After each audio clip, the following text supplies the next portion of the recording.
Oi pessoal, aqui é a Luciana. É uma alegria estar nesse momento aqui com vocês, nesse primeiro vídeo, né, nesse canal, em que eu me proponho a compartilhar um pouco de algumas leituras que eu fiz nos últimos tempos, assim, especialmente por conta do doutorado em comunicação social que eu acabei no mês passado, né, e também no mestrado em comunicação que eu fiz antes disso.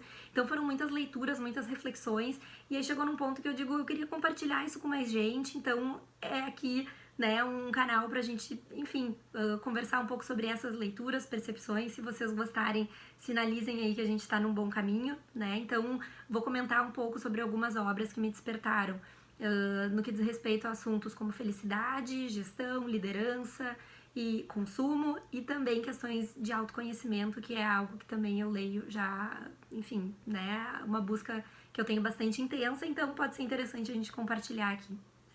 E para esse primeiro vídeo eu gostaria de comentar uma obra, eu cheguei nela durante o doutorado, não só pelo título que me instigou, né, também por escutar muito no meio acadêmico, estarem falando sobre ele, e também por comentarem que era um livro que iria contextualizar a sociedade na qual a gente está inserido, né, e entendendo também que muitas das nossas angústias são fruto também de um tempo vivido, de um contexto em que a gente está, né.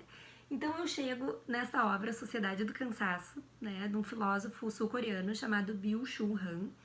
Nesse livro que tem um pouco menos de 80 páginas, e vejam que interessante, ele é dividido em 7 capítulos, né? E aí ele começa então com a violência neuronal, a sociedade disciplinar, tédio profundo, vida ativa, fazendo referência a Hannah Arendt e outros autores também, até chegar no capítulo 7, a Sociedade do Cansaço, né? E na minha leitura, a discussão se inicia com uma análise das formas de violência nos dias atuais, né? E o argumento central do autor, né, na minha percepção, é que cada época tem as suas enfermidades, né? Então, no século XXI não são mais as infecções, como tínhamos antigamente, né? Mas sim os infartos provocados pelo excesso de positividade, como um dos fatores aí que impactam diretamente na questão de saúde, né, da população. Então, claro, ele escreveu esse livro antes da pandemia, do novo coronavírus, mas ainda assim o aspecto central, né, do argumento é com relação a essa sociedade do desempenho e a esse excesso de positividade, né. Então, se antes a gente tinha uma sociedade disciplinar, né, marcada pela negatividade, pela proibição, pelos asilos, pelos presídios, hoje a gente tem uma sociedade do desempenho. Então, no lugar da proibição, agora a gente tem projetos, iniciativas, motivação, ócio, se for um ócio criativo, né?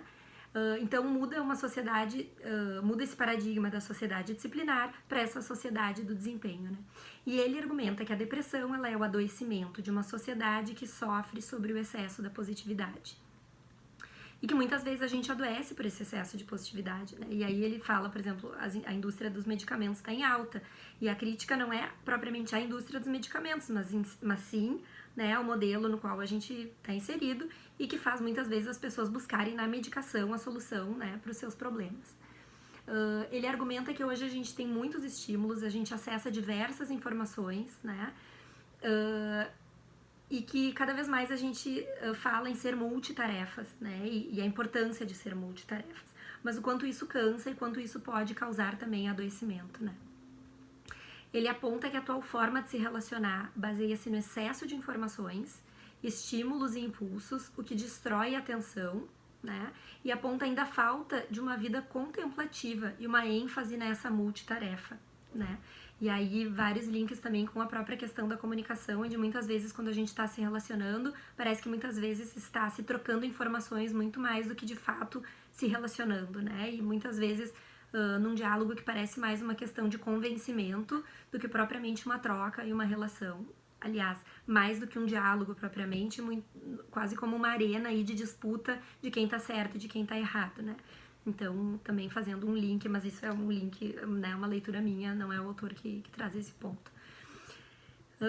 E aí esse livro me pega por vários sentidos, né, me desperta a reflexão aí por vários motivos, né, quando ele fala da sociedade do desempenho, e ele fala, né, do dono de si mesmo, né, da importância de você ser o empresário de você mesmo, né, do desempenho, da produtividade, e o quanto esse excesso de olhar positivo também adoece, né, e aí fico pensando muito, assim, na questão da ponderação, assim, né, porque Claro que é preferível ser positivo do que ser negativo, né? Mas também a gente tem que aceitar que, às vezes, ser o negativo e estar negativo faz parte do processo, né? Então, eu lembrei, né, logo que eu acabei de ler, até tinha anotado ali, numa relação com a animação Divertidamente, né, da Pixar, porque lá lembram que a gente tinha a questão das emoções, né? Então, a gente tinha o medo, a raiva, o nojo, a tristeza e a alegria.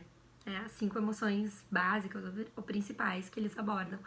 E a importância de se acomodar a todas essas emoções e todos esses sentimentos, entendendo que isso que nos constitui e nos torna uma pessoa plena e feliz, né? Aceitação de todos esses sentimentos e dessas emoções, né? Então, quando falo em cansaço, de alguma forma, isso me provoca, porque eu, quando tô muito cansada, eu fico muito triste. E aí, tu fica triste, tá, mas ok, faz parte, descansa, amanhã é outro dia, né? Claro que sempre muito atentos, né, assim, as questões de intensidade, de frequência, e considerando outras questões que possam estar envolvidas e que aí, né, dependendo do caso, se busca, né, o tipo de ajuda específica. Mas o argumento desse autor, nesse livro, né, especialmente a sociedade está adoecendo porque vive sob um excesso de positividade, né, num excesso de desempenho em que as pessoas precisam ser multitarefas e isso gera um adoecimento. Em linhas gerais, me parece que esse é o argumento central dele. Em Tempo, tem uma série documental sobre esse livro, com alguns episódios.